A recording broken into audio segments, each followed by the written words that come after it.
I just want to welcome everyone to the WCTV dedication and also our open house for this evening.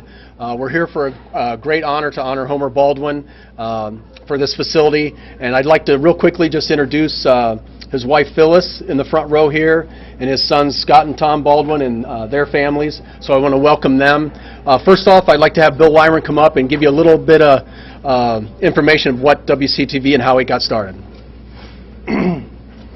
Yeah, it's a great pleasure for me to look back, particularly at a situation which has been so tremendously successful here in the city of Wadsworth. We started the cable system and the cable operation in, I think it was about 1983. And at that time, Warner Cable was responsible for having in the city a studio properly equipped, and it was all part of the franchise that was issued to Warner Cable. Well, after about 7 years, it was very evident that they didn't really want to do it, because they didn't. They didn't spend the money, they didn't hire the appropriate number of people, they didn't produce the programming. So this was actually a requirement of their franchise to do this. So a window of opportunity opened up in and around 1990, whereby Warner Cable wanted to merge with Time and become Time Warner. Well, we had a provision in our franchise that said that you cannot change the ownership without our approval. So all of a sudden we became quite an issue for them and being able to merge with Time. And the Securities and Exchange Commission agreed that they would have to resolve the issues with us before they could merge. And that's exactly what they did. They sat down and negotiated a situation where they got out of the business, but not financially. They produced for us $100,000 in money to buy equipment, and also continued to pay each year a portion of the salaries that were necessary to operate the studio. This is where Homer Baldwin came in. He was tremendously influential and important to the process of buying equipment and just getting involved and getting the community involved in producing programs, etc. So I think that this particular honor that dedicating this facility to Homer is very, very appropriate, and I was proud to be working with him. He was the good guy and I was the bad guy. And you know, generally, nice guys finish last, but that's not true here. Nice guys finish first in Homer Baldwin's case. Thank you very much.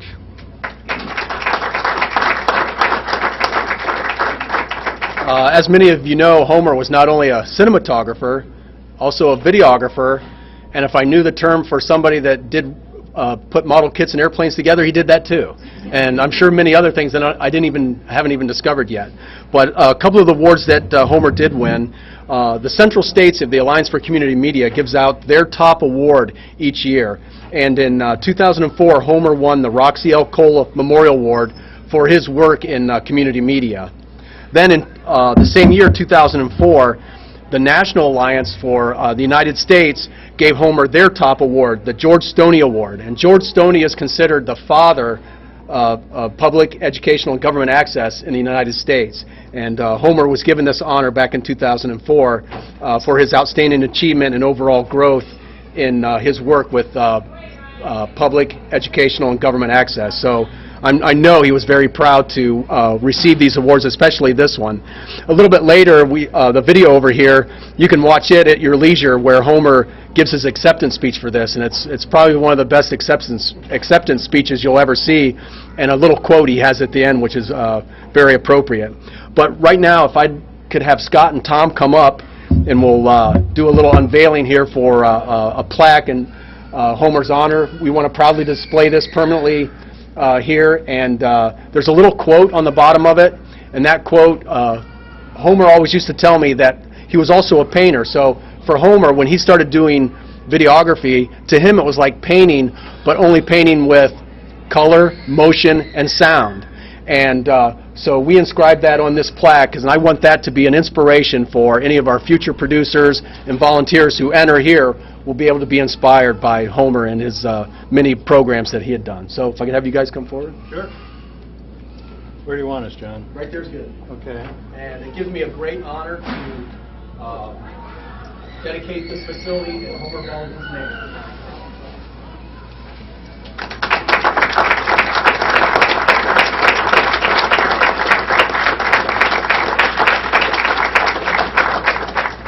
Homer was not only an inspiration to myself, but also Homer was instrumental in getting the studio originally put into the old high school.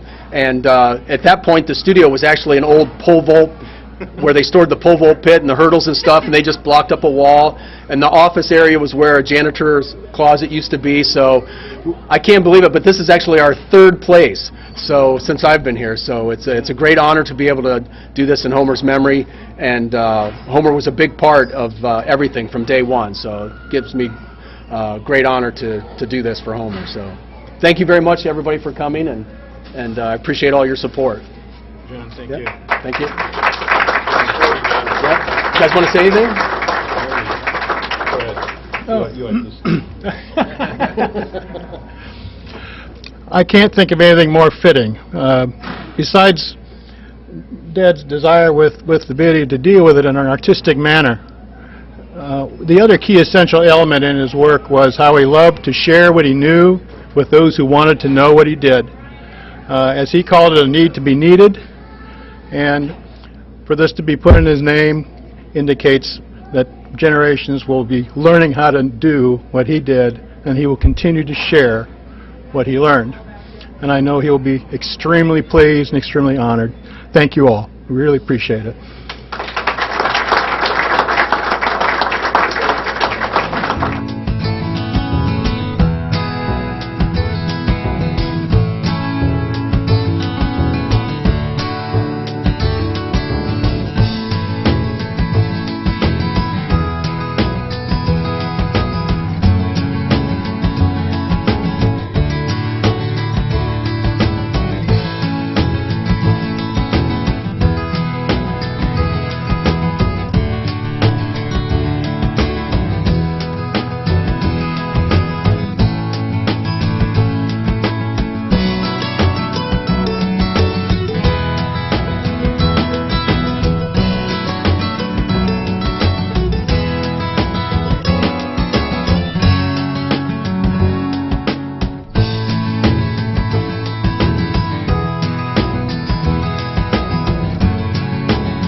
Hello.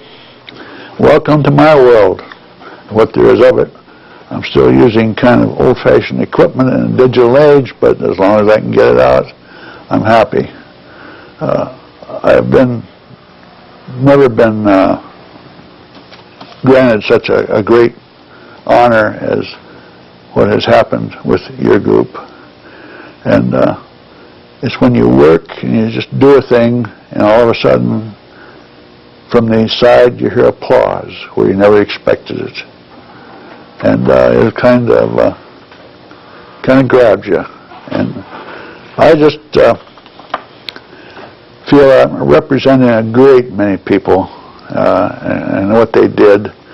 The old cable commission, when they met together, the people who worked on some of the early videos were documentaries finally, but they were out there in the field when we weren't shooting so much. And then the youngsters that came along, and they grab you because they ask you what you want to do, what can I do, what can't I do, I think I'd like to do this. And if you're able to help them, fine. If you just let them loose and see what happens and then build on it afterwards, that's even better. And that's what we're doing. We're building on it for the future.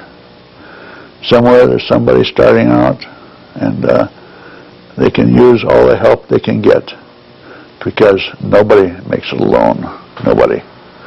I have thoroughly enjoyed the time of my life that I've been spent looking through lenses, and not these lenses especially. I've worn these since I was 3 years old, but I'm talking about a good camera lens. And then bring it in here and put it down and see what you can do.